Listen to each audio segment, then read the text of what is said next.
writing for on and off since I was a child. Actually, I've tried to write a story for my dad when I was about 6 that never actually had an ending, and have sort of on and off been writing bits here and there, but for the last sort of properly writing for about the last 4 years. Well, I've been writing all my life, really, writing stories, but I started seriously writing probably about 2 years ago. When I realised I wanted to go into screenwriting, I decided to just commit to it and start writing properly. I've been writing forever, actually. I've actually still got the first poem that I ever wrote when I was 5, and I've kind of just written ever since, but I never really took it seriously because I thought I was going to be an artist, not a writer. And it wasn't until I made a radio series a few years ago that I realised that actually what I'd been doing all the way along was writing, and that I needed to start taking it seriously. My piece was inspired by the theme of a moment in time. I was thinking about the theme, and it drew me to a train station, because I always find at train stations you have these weird moments on your own that are like silent, but they're quite significant. And I was always conscious about the time at a train station, because obviously there's clocks everywhere, and that sort of brought me to the story of a train spotter. And I was also influenced by a short film called Syrup, which is about how a change in a man's life affects his routines. The inspiration for my story actually came from a Wendy Cope poem called After the Lunch, and it's told from the woman's perspective after they've been on a date, and I thought it would be interesting to tell the same story but from the man's point of view in prose. Yeah, I was inspired by the moment in time theme, and it was something that I wrote specifically, and it actually was a moment in my time where I was baking cakes and washing school uniforms and thinking about the kind of the domestic interior, but also how that relates out to politics at the moment, which is where the squeeze middle comes from. So that's where it came from. I tend to write mostly about relationships between people, either sort of in couples or families, that sort of thing, and just sort of the way that people interact with each other. There's a lot of things that I write about, different themes, but they're kind of all join up, really.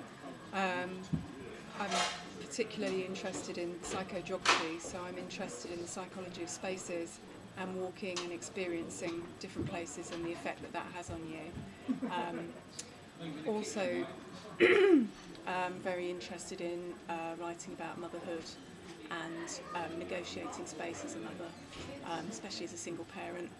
And I'm very interested in feminism in general, and but also how that relates back to fairy tales and mythology. So there's quite a lot of different themes running through my work. I usually like to write films that are centred around characters. They're usually dramas, thrillers, and they're usually centred around characters that are sort of forced into a desperate situation or a great change in their life, because I like to sort of explore the extent of humanity, how far we can go, and how people can change when they're put in certain situations. Well, I've been writing kind of experimental prose, I suppose.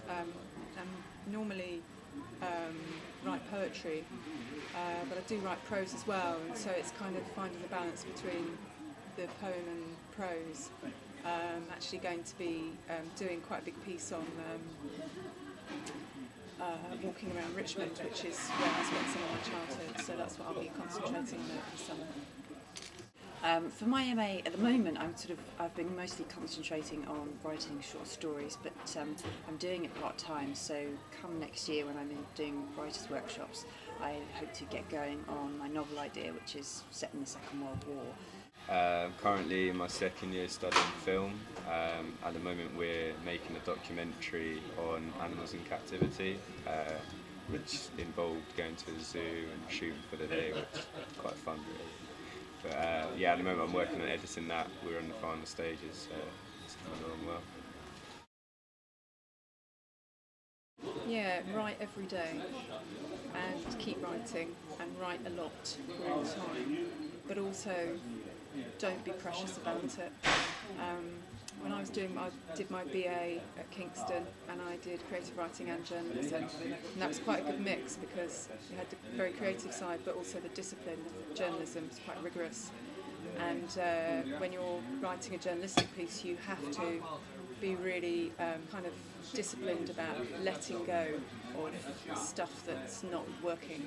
And so one of the lecturers, Brian Cathcart, says murder your darlings, and that's good advice. It's hard at first, but it's good advice. Yeah, I'd done a screenwriting module last year, and the teacher, who I think he wrote for soaps, he told me your character always needs to have a dramatic need. Once you establish that, it will carry you through the story. So that's always something that's good to stick to. Two good bits of writing advice that I've come across. One is write every single day, mostly for the discipline actually, because once you kind of get into it, it's easier to keep going. And the second piece of writing advice is when you are doing your own writing, try and kind of keep your writing heroes to one side so they don't sort of get in the way when you're trying to do your own work. The cold wash, the rerun, the also ran, cakes cooling on a wire rack for the coffee morning, smells of baking and polished surfaces, school uniform clean, if crumpled. Reflecting on the slow dawn of the game, played by those born with access to the rules. Climb over everyone else, if one has to. Keep the long straw behind one's back. Cook the books and travel in self-congratulatory packs, whilst assuming a path through the eye of the needle. Win, incipient sclerosis of compassion, leading to a cold heart, surrounded by pleached trees and a sense of entitlement. To the owners of the short straws proffered, those who mutely flounder hoping it's not too late, the rerun, the also ran, the whitewash.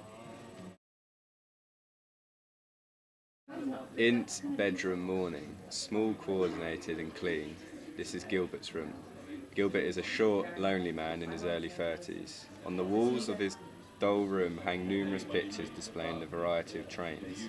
By his bed, a large train set, intricate in design, indulgent in detail. Shelves of books line the spaces between furniture, the dominant trend of these books being a fascination with trains. The pattern is emerging. From beneath the covers, Gilbert reveals himself. He rises without hesitation, cushioning his feet in a pair of fluorescent slippers. I think I'm in love with you. I thought about saying it out loud, even before you left, wondering whether I could time it just right, so that the wind would catch it and whip it down the Thames without you actually hearing. The words kept bubbling up, teasing the inside of my mouth, daring me.